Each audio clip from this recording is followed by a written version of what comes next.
Um, Steve, this is incredible stuff. We talked about assessing the situation. When we first when we started out, we talked about fretboard freedom, connecting all the different scales, figure out like where you are on the fretboard, what you can do in your capacity and what you currently know, assessing the situation, actually sitting down and listening to the song, getting an idea of the groove. Is it a straight rhythm or is it a swing rhythm? Then getting an idea of like, what chords do I have in this thing? Well, we had A, E minor, and A major in this, and we figured out that we could use the D major scale, we could use E minor pentatonic, we could use A major pentatonic. So, and then we talked about phrasing, lengths of these kind of sentences versus just having your solo sound like a scale. And then targeting the root note of the chord is always a good idea as you're moving through your solo. All this stuff is awesome.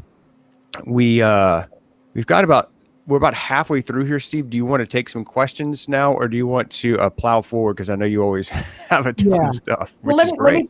I'm just going to throw a couple more things out there, and then we can start taking some questions. Cool. Okay. So I did see a couple things about in terms of, do you always have to go to the root? And the answer is no. Okay. But it's a great place to start. Like if you're not trying to emphasize anything, learning to go to E over an E minor and A over an A major, or whatever your situation might be, is a great place to begin. Because then people always go, well, what about the third and the fifth and the whatever? Those are all great. But if you can't do one, you can't do three. Right? So you got to learn to do one. So that's the thing is always remember that when you get over to this creative bucket and you start exploring the creative side of things, because I saw people asking about, well, how do you learn how to phrase and things? Guitar playing in this realm, this creative realm, is a subjective thing. There isn't any absolute rules to this, right? Other than maybe, playing in the right key and some logical things like that. But even those things can be bent to a certain degree. But the thing you have to understand is when you're in a rudimentary bucket, when you're in a theory bucket, and a theory bucket is explaining to you what mixolydian is, there's no right or there's no black or white. It is what it is, right? There's no bending the rule on it. A mixolydian mode is what it is. When you're practicing a particular kind of exercise, it's for some sort of development. We talked about this, I think, in the first or second session, that when you practice a technique, you're practicing it to build strength and speed and stamina and confidence and all these sorts of things. All of this stuff in these two buckets gets dumped in the third bucket, which is the creative bucket. And the thing about the creative bucket is when you get into the creative bucket, if your brain is still tethered to the first bucket, which is the rudimentary techniques bucket or the theory bucket or whatever it might be, you're not experiencing a creative element because you're thinking about trying to play that lick or you're thinking about trying to play whatever. The key to the creative bucket is you've got to learn to listen more than play. You've got to learn to respond to what you're listening to more than thinking about everything. Because if you're thinking about everything, you're not responding, you're thinking. Does that kind of make sense? Yeah. So when I'm hearing this, again, I've been doing this a long time, but when I listen to this, I understand that I'm gonna maneuver around the fretboard and I'm gonna make connections, sometimes on the root, sometimes on the third, sometimes on the fifth, sometimes I'll play an arpeggio, sometimes I'll do whatever. But I'm not thinking, I got to get an arpeggio in here because my teacher wants me to play 3 arpeggios every solo, right? I'm not thinking about it that way. I'm not thinking, oh, I got to play Dorian because pentatonic is for beginners and I can't play pentatonic. Like, I don't have those thoughts. I just go to play. Like, if I listen.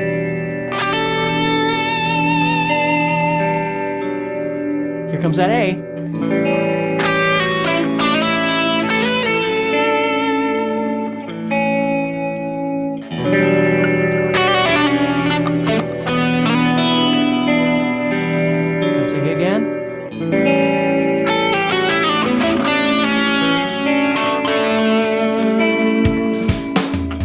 More energy. So I'm going to go into that singing area.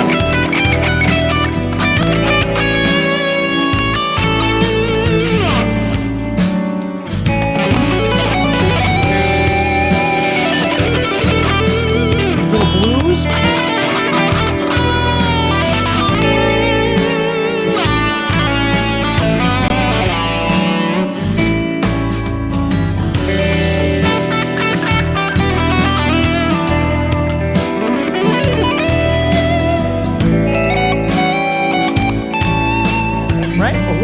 again, I'm not going to spend the whole time doing this, but you get the idea. So as I'm phrasing, I'm thinking about, oh, I should throw some blues in here. That would be kind of cool. It sounds like something different, right?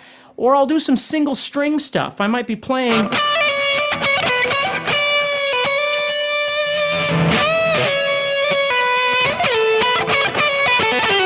To get some sounds like that or whatever it might be. So hopefully that helps you a little bit in understanding the process. Like, if you need to go back and watch this, of course, it'll be on YouTube and on Facebook and all kinds of places you can rewatch it. But when you got some time, I would love for you to write down some things and go, okay, so I need to assess my situation, right? I need to study my fretboard a bit more. I need more, practice on my technique. Because if I can't execute what I want to do with my fingers, even if my brain's telling me what to do, but my hands won't do it, that's something I need to work on. That's what, like this course, that's what Essential Techniques is all about, is developing those things so you use them when you choose to, when you want to use them. Because the last thing I'll say, and then we'll get to this, is be careful of complacency. Okay? You need to understand your music and your musical situations. You need to keep developing your creativity. You need to develop yourself outside your comfort zone. That doesn't mean today you're comfortable, don't be comfortable. It means once you establish comfort in whatever it is you're trying to do, you got to crack the shell. You got to crack that eggshell and move forward. That's how you keep getting better. Otherwise, every time you grab the guitar and play over any style of music or any jam, it sounds exactly the same. And I see this a lot with pentatonic. Like people will learn an element of pentatonic and then they'll go, oh my God, the rest of it just seems insurmountable. It seems like way too much work. So I'm just going to live here and I'm never going to leave this eggshell that I've built for myself. I'm not saying that that's bad. I mean, if you're happy in it, you never go, I want more, then you're okay. But if you want more, you got to crack that shell and go, okay, well, I need to add more. I need to step outside my comfort zone and maybe just add one new note. Take my pentatonic and just learn to add, a ninth in there or something like that. Just something, or a new way of doing my bending, right? I always do the same bends, but I need to learn how to, there's so many great ways of being able to manipulate the fretboard with bends and vibrato, and I just love that kind of stuff when I play.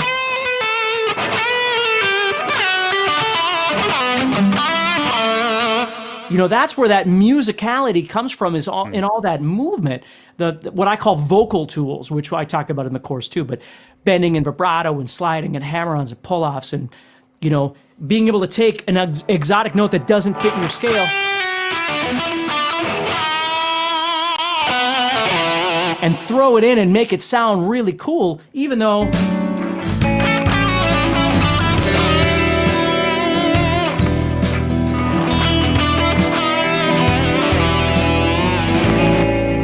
there's lots of really great ways that you can manipulate. It's not just about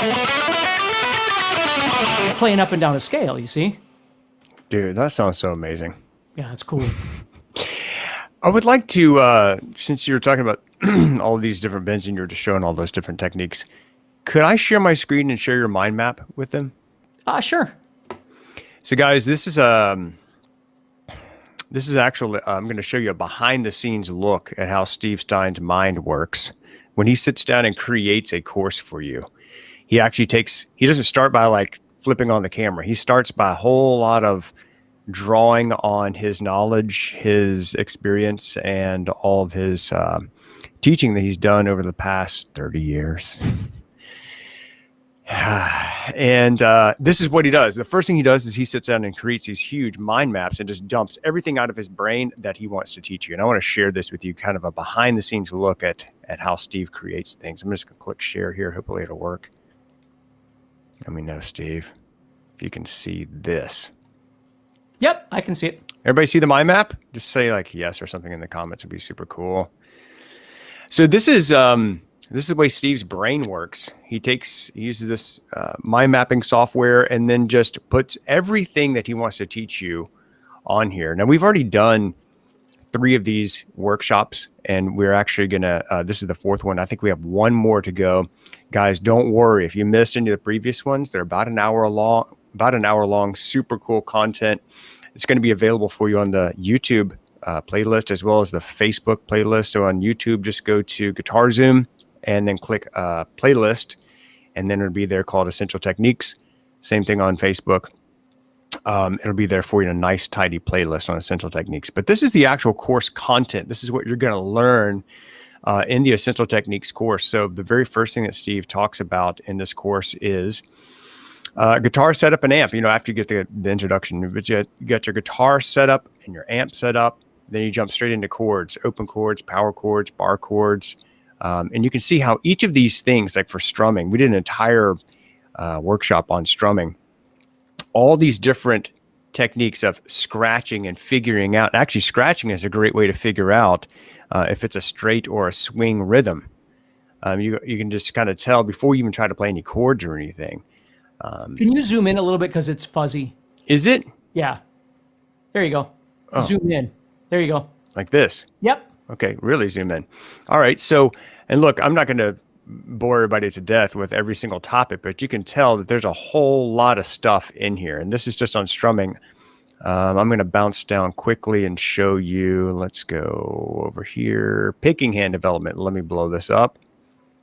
So picking hand development, picking control, down picking, palm muting, holding the guitar properly. Look how deep this goes. Elbow, wrist, fingers, listen and feel. I'm going to jump over to, there's the exercises, the 30-second, 60-second, 3-minute exercises for your picking control. It also goes into fretting hand, legato techniques, and I'm going to jump over to the stuff that we're talking about today, which is all of the different soloing techniques.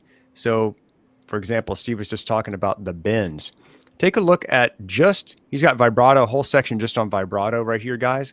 But then look at the section just on bends, whole, half, 3-fret, blues, unison, harmony, pre-bend or ghost bends, double pumps, siren bends, bend slides, bend pull-offs. Just a ton of amazing techniques that you need to know. Hand synchronization, slides. Take a look at the slides. Airplane, dedicated, back and forth, sliding to change positions. And of course, there's a whole lot more in here. And of course, arpeggios, man, this thing is huge. In fact, it's 6.5 hours long, guys. This whole entire thing is 6.5 hours long. It's called Essential Techniques. And you can get it right now at guitarzoom.com. Thank you so much, Steve, for making that for everybody to learn from. And guys, if you went ahead and got the course, let us know what you're currently working on. One thing I did want to point out, we've gotten this question a lot, is do you have to go through this entire thing straight to, from the beginning to the end, or can you bounce around, Steve? Oh, no, you can bounce around. That's the whole thing. It's just, the whole point of it was, for instance, it's not about scales and modes. So we have courses that talk about scales and modes. It's about technique. It's about grabbing your guitar, putting the pick or putting your fingers on there and playing. That's what it's about. So, it's not about, I didn't get sidetracked into theory or didn't get sidetracked into modes. Those are their own things. This is strictly about technique. So if you want to learn more about picking, whether it's hybrid picking or speed picking or alternate picking or down picking or palm muting or whatever it might be, that's the whole thing. So awesome.